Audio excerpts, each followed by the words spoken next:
This conference will now be recorded.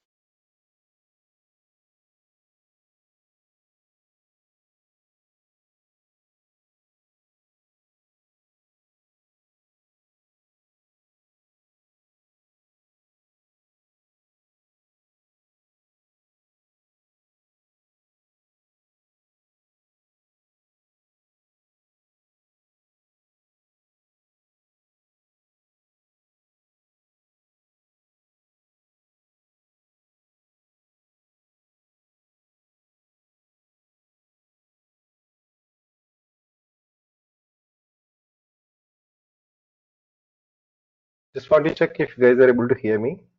Could you guys respond?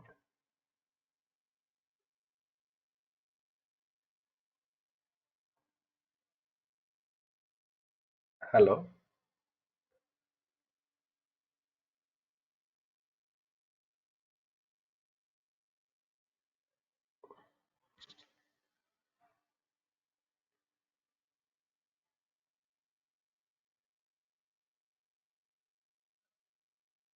Career IT, yeah.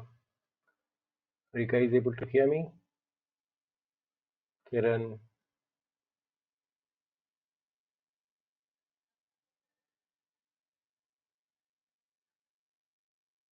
hello.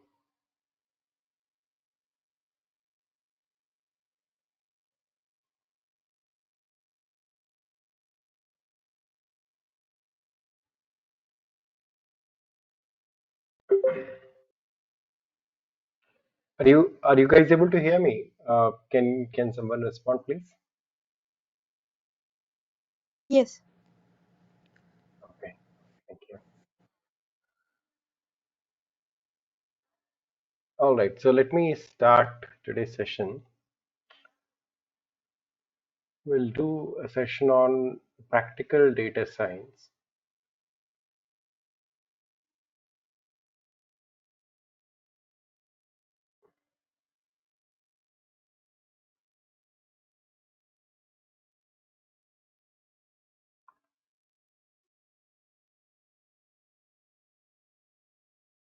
So this one should give you an insight on how in industry, how do you do data science work?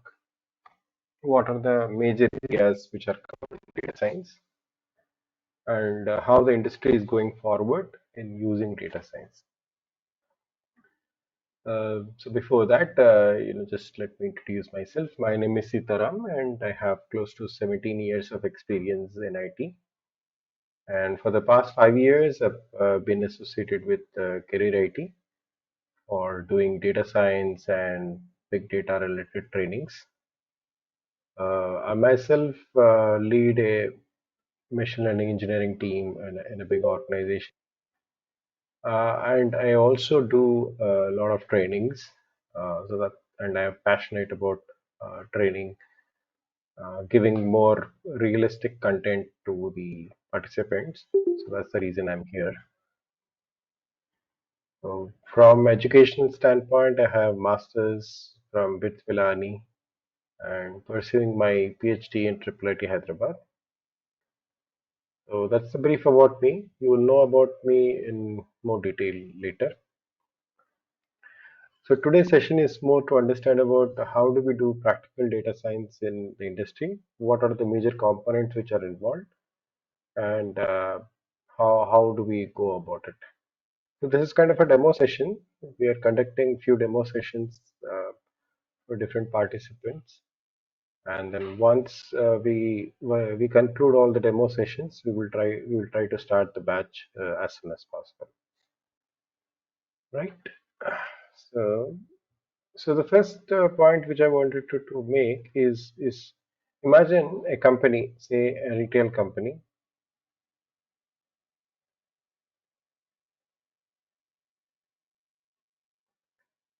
A retail company, for example, if you are in US like Walmart, if you're in India, you're like DMart and Reliance Fresh and so on. So if there is a retail company which is selling some products, if you take a step back on how the data analysis used to happen, is that the retail company used to store all its data into a RDBMS kind of database. RDBMS. Generally, these RDBMS databases are called as operational data stores. Operational data stores is where typically data gets stored into, and what they used to do is, you store 1 kg of sugar is sold, 2 liters of oil is sold, so everyday transactions get stored into it. And to understand how many how many liters of oil are sold and how many kgs of sugar is sold, people used to write SQL queries.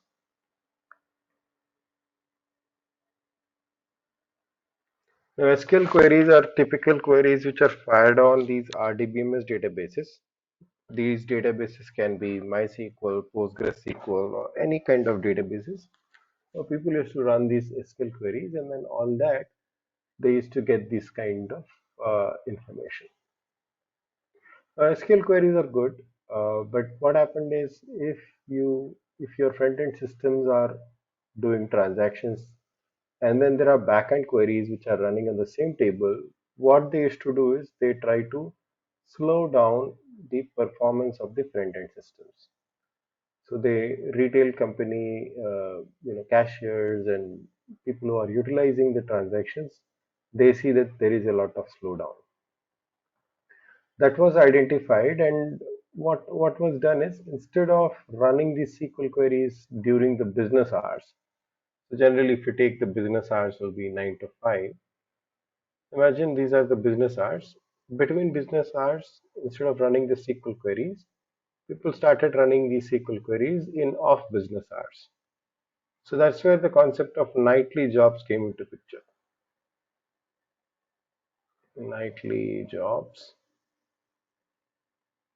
Now, what are these nightly jobs? Nightly jobs are nothing but the same SQL queries, but instead of running them in the morning, we try to create them as jobs and then schedule it after the business hours.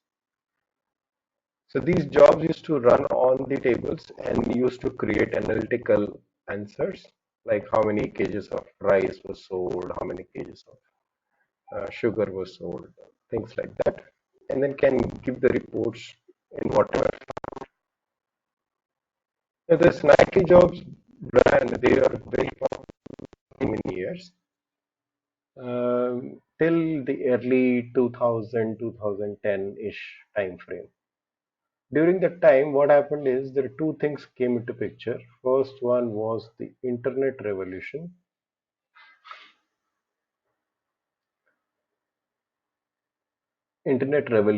and the geo expansion.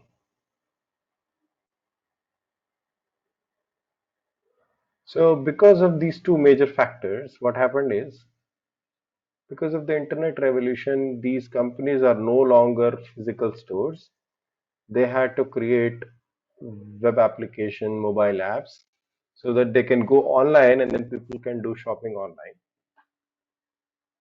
And because of the geo expansion, that means that the companies shifted their boundaries. They are no longer into one country. They are kind of expanded into many other countries. So Walmart has expanded to Australia, Dubai, Singapore, Europe. So what happened is these companies have expanded to other places. So the concept of business hours, like 9 to 5, is no longer valid. It means that these companies are active 24 cross 7. So this concept of nightly jobs also was for a toss. There is no nightly job. There is no period in which we can say that okay, this is the time there will be minimal transactions, and then that's the reason I can run my jobs. So there was nothing like that. So 24 cross 7 there was business happening. To solve this problem, people created a clone of the actual tables and they call it as data warehouses.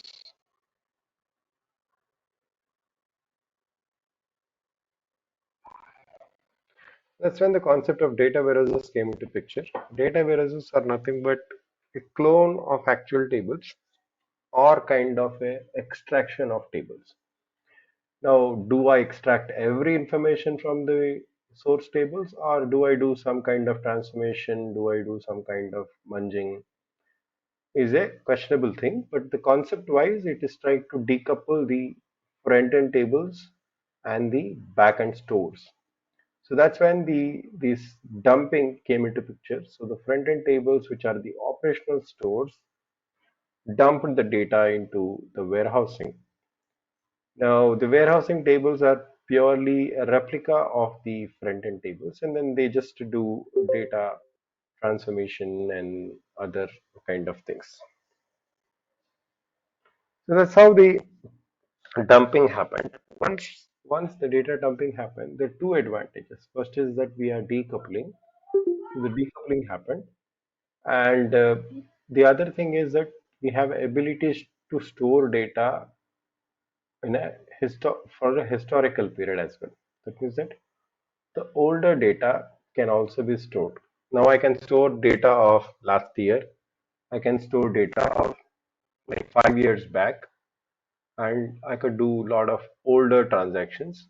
I can do comparative analysis, like what happened last year, what happened last month, to what is happening this year in this month. So such kind of comparative analysis given a lot of scope for these data warehouses. Now, eventually, now the data warehouses were purely structured data. Eventually, what happened is there is a lot of there were a lot of newer data which is coming into picture, which is kind of unstructured in data. So data warehouses are structured databases, but if I wanted to store unstructured data, I can't use data warehouses. There are some exceptions, but most of the data warehousing solutions are primarily structured in data. So if I want to use unstructured data, then we have to go for something called as the data lakes. So they kind of created these kind of data lake solutions, which are similar to data warehouses. So some of the popular data lake solutions are Hadoop, cloud solutions like AWS, then Azure, and things like that. So there are these a lot of these solutions. What they did is these solutions basically are able to are able to spin up large volumes of unstructured data storages, be it be in distributed file systems and be it be in cloud or Azure and so on and so forth.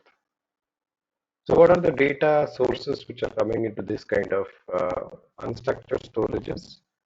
There can be some images. Images can be stored. Some, there can be videos,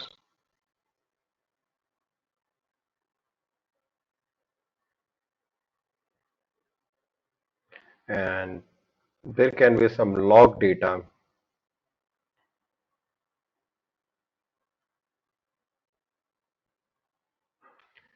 There can be some sensor data.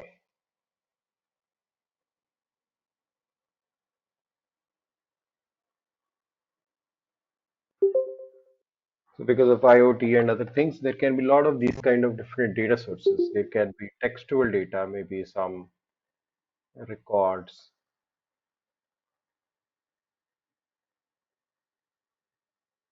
So all these things, what they did is they try to have different types of data sources. It can be images, logs, videos, sensors, textual data, some comments, some reviews. All those things are now have an ability to get ingested into sources like Hadoop or AWS or Azure and so on.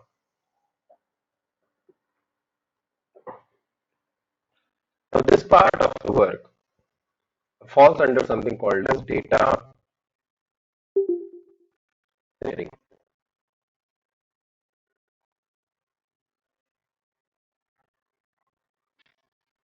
Data engineering is an area in which it is involved in setting up these large systems, maintaining the systems, setting up systems which can do data ingestion.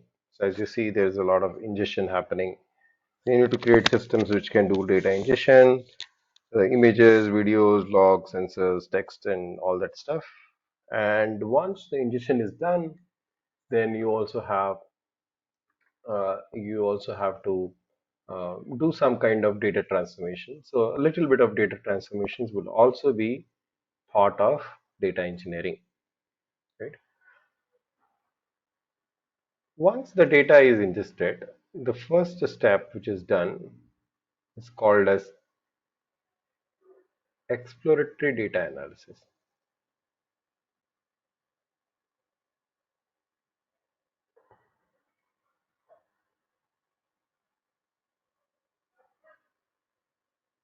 Now, what does the exploratory data analysis do? Is exploratory data analysis does a lot of uh, because this data, whatever is ingested, is raw data, so it does a lot of data transformation. It does a lot of data cleaning.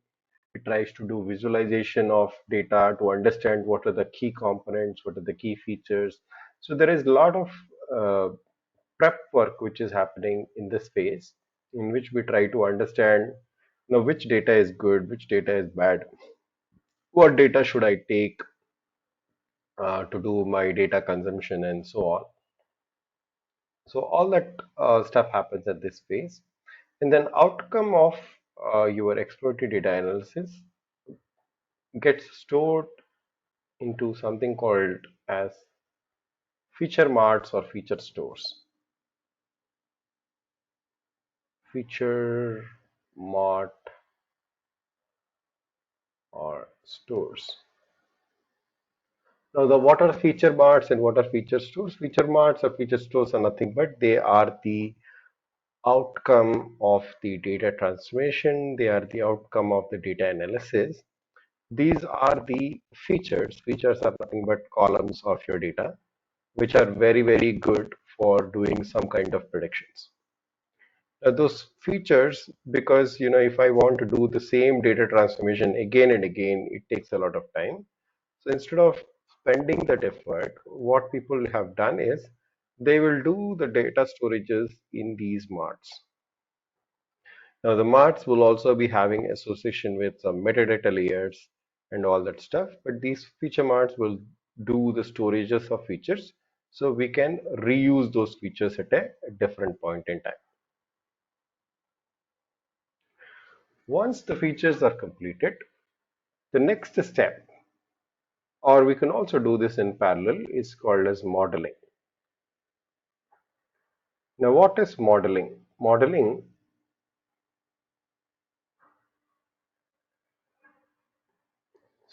is a phase in which we try to apply different types of algorithms for your data.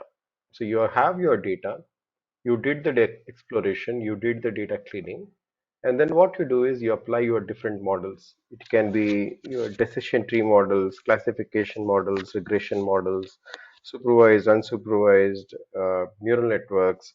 So there are tons of models which are available, which will be used for different purposes.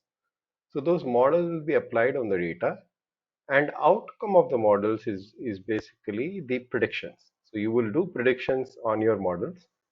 uh, you will train the data with the models, you will do the predictions, and the predictions will be used for your business purpose. So modeling is a technique in which you try to create a an algorithm which is used for a certain purpose. Algorithm, what it will do is it will take input data and then it will try to do predictions. The outcome of this model is kind of an executable. Now this executable, basically, there are two ways in this executable will be executed or deployed. It is called as batch or rest.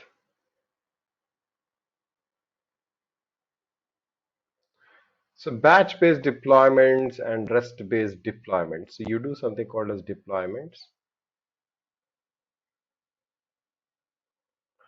either through batch mode or through REST mode. REST is more like an API-driven approach.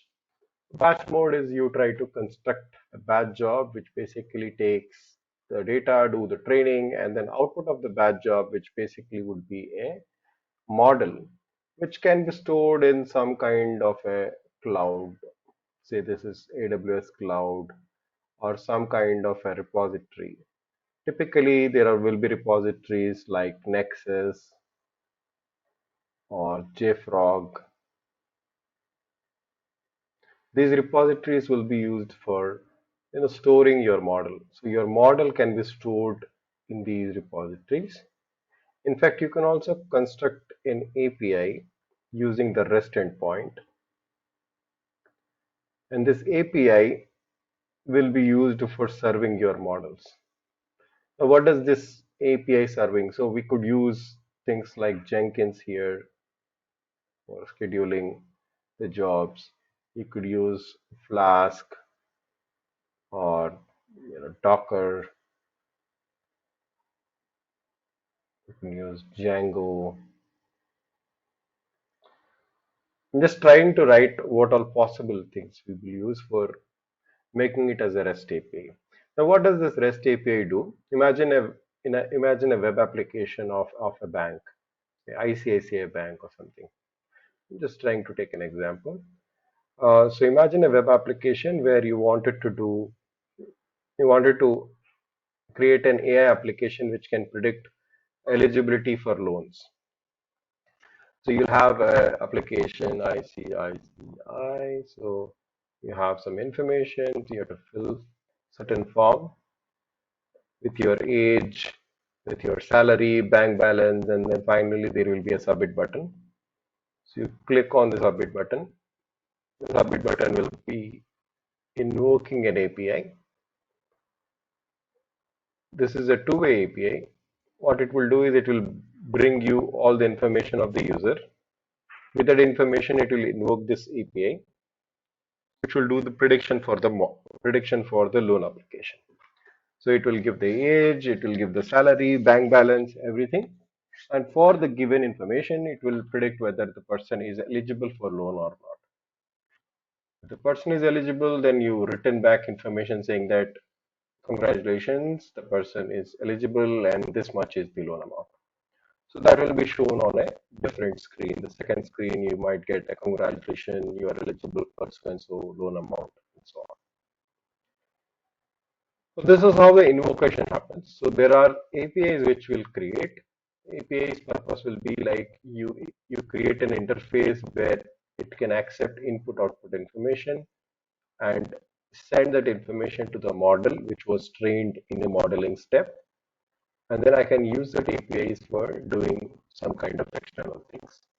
Now these external web applications, you create endpoints to that. They can be working in Angular or React or whatever. It can be some web technologies we are using for creating these web applications, or it can be mobile apps, whatever. So they will be invoking the APIs, and then those APIs will be consumed, and you will be doing some predictions. Apart from the modeling, there is one other area which is very popular. In fact, which is important, is called as monitoring.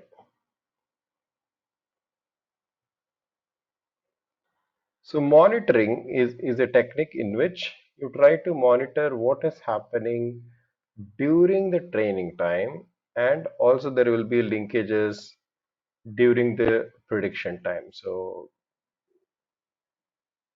you'll also have linkages like this.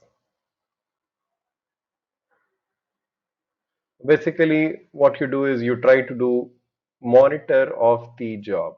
For example, last month, last month we have deployed a model and it is giving me something like an accuracy of say 95%. Then this month there are changes in demographics, so there is something called as data drift. If there is a data drift or a concept drift, we'll understand these concepts in great detail, but just understand that something has changed. Because if something has changed, your accuracies are going down. So instead of 90%, it came down to 70%. And you might have put some threshold saying that if the accuracies are coming down below, say, 85%, then you send an email to your support team, right? So for that, there should be a central system which will be monitoring all the information. So monitoring with respect to drift, monitoring with respect to something called as explainability. So what is explainability? Explainability tells like which are the features which are good, why the model is behaving in that manner. So if I'm saying that this person can get a loan, now explainability should say that what are the contributing factors for providing the loan. Is it because of his high salary? Is it because of his good bank balance? Or is it because of the liabilities, right? So it should be able to tell that what is the reason, which is which is the prime reason for the model to behave that way. So that can be done by explainability. There is also something called as fairness.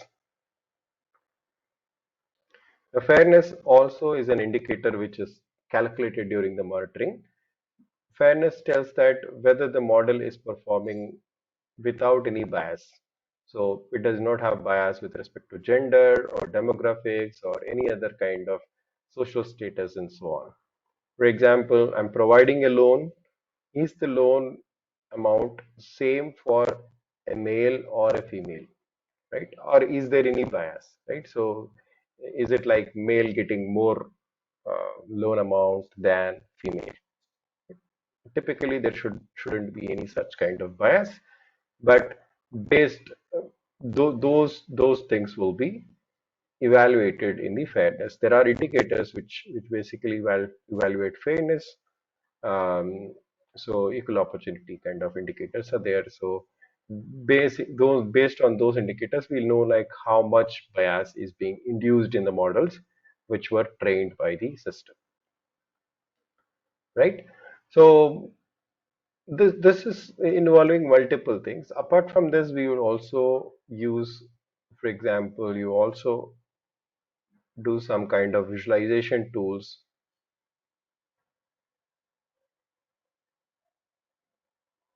Visualization tools like Tableau, Grafana, or Power BI. These are some of the tools which will be used for doing visualization. And this visualization helps the models to analyze the performance of the data. You can do performance before the modeling and you could do performance after the modeling. For example, in exploratory data analysis, also you do visualization. In drift detection and model accuracy, model monitoring, also you do these visualizations for understanding the performance of the models.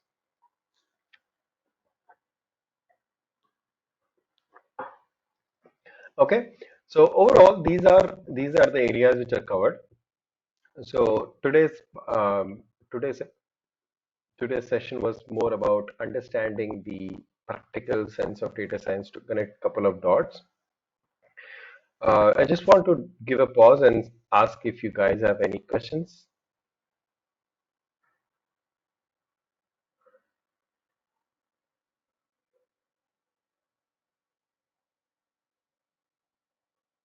Yes, hi, I'm Kiran. Some of my friends took this course in the past, Ramakrishna Velpuri and few others. Mhm, mhm. Um, so how long is this course? This course is around 2 months. 2 months. So Okay. it starts from the basics and I'll go detailed into these areas of inclusion. Okay, thank you. Generally, we do the course on weekdays, Monday through Friday, um, depending on your time. So that would be Sunday night to Thursday night. Okay, our nights, evenings from Sunday to Thursday. Okay.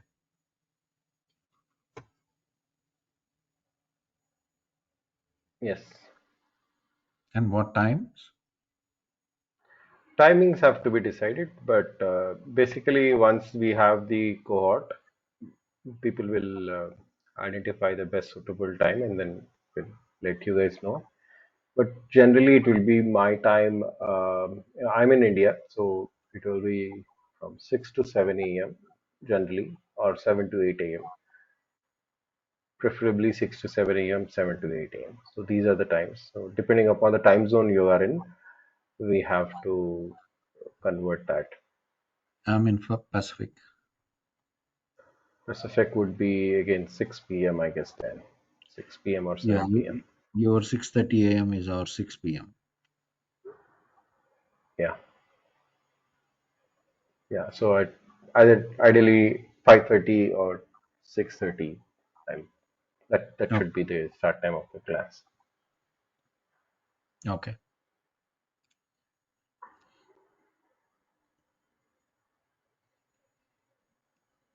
Any other questions?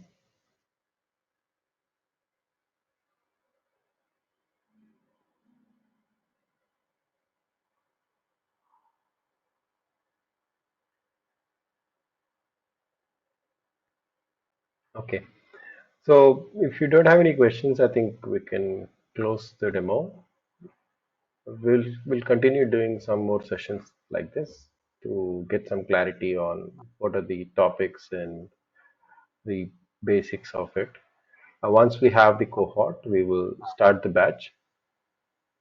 How Team many do will you need? inform you. Sorry. How many do you need to start the batch?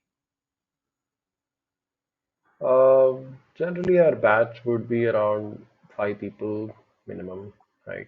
Okay. So 5 to 10 will be our regular cohort.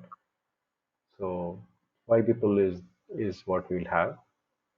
We'll not have too many also because again it will be personal level. You will not have the personal level interactions and so on. We'll try to limit from 5 to 10, and anywhere in between that will be our batch size. Okay, thank you. And how much you use Python in this Most of our module? course is on Python. So currently, all most of our data scientists use Python. So that will be our go-to language. So depending upon the comfort or uh, so we would encourage people to have a knowledge of Python. If they don't have knowledge on Python, there are some other courses from Careerity you could take on basics of Python, or I would recommend to do some external learning, either through YouTube or some kind of courses. Okay. And if you have any Yeah, questions, I can do it. Yeah.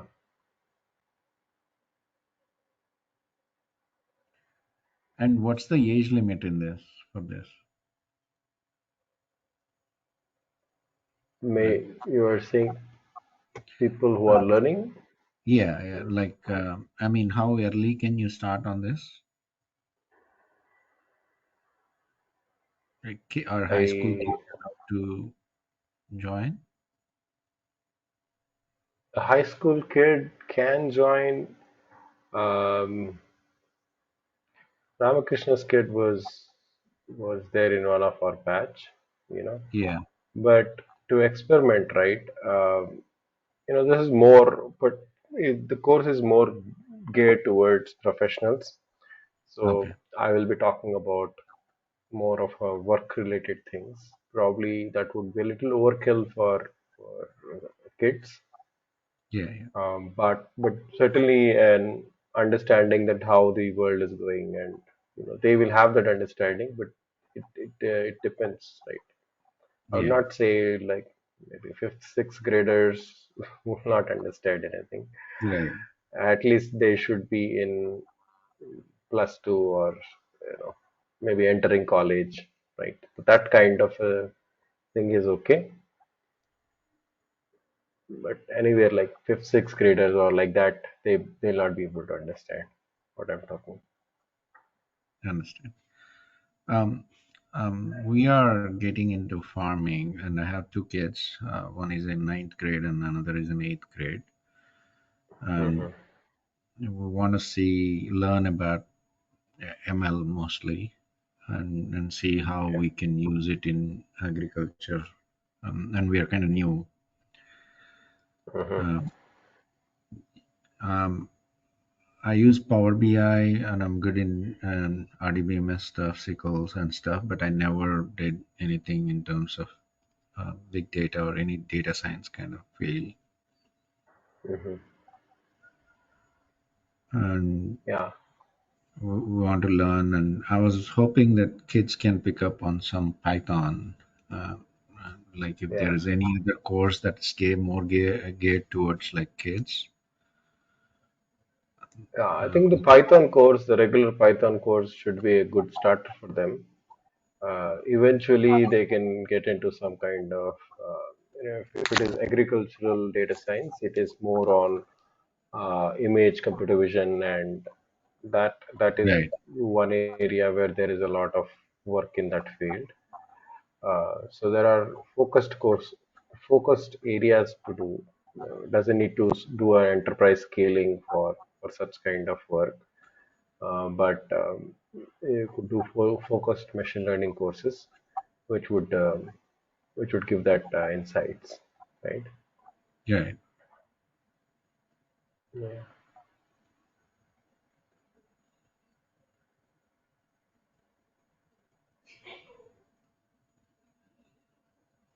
Yeah, No, thanks for. yeah, I could decide, and we could decide, and then get back to our organizers, and then they will help you. Okay. Any other questions, guys, apart from this?